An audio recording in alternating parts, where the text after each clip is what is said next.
Elles s'appellent Laure, Louisa, Sonia, Caroline. Vous ne les connaissez pas encore et pourtant elles se sont qualifiées pour la Coupe du Monde de foot qui débutera fin juin en Allemagne. Bonjour. Un bisou, moi aussi. Ah bah oui, il les a tout embrassés, Théo. Théo. Des filles très accessibles car très peu médiatisées, enfin pour le moment. Depuis la victoire des Lyonnaises en Ligue des Champions en mai dernier, il y a comme un frémissement. Nous, notamment à l'Olympique Lyonnais, je sais que voilà, on est très soutenus. Il y a énormément de monde qui s'y intéresse. Il y en a de plus en plus et je pense qu'avec l'équipe de France, ça va venir.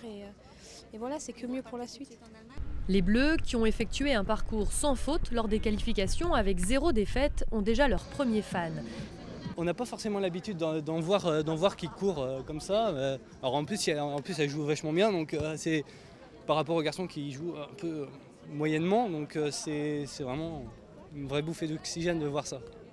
Une bouffée d'oxygène salutaire, un an après le mondial des hommes déprimant pour la France.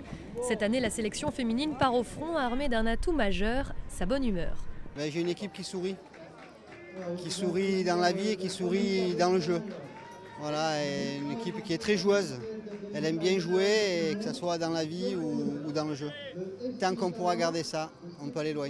Les joueuses, dont la moitié viennent de l'Olympique lyonnais, vont tout de même découvrir un autre monde lors du mondial Outre-Rhin, où le football féminin rassemble plus d'1 million de licenciés, contre seulement 65 000 en France. Je pense qu'en France, on a encore ce problème de cette culture latine, on est encore macho, on a encore peur de vraiment s'investir.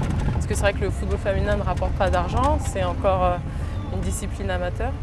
Conscientes du défi qui les attend, les joueuses de l'entraîneur Bruno Bini sont bien décidées à passer les quarts de finale de la Coupe du Monde devant des stades combles comme elles n'en ont jamais connu.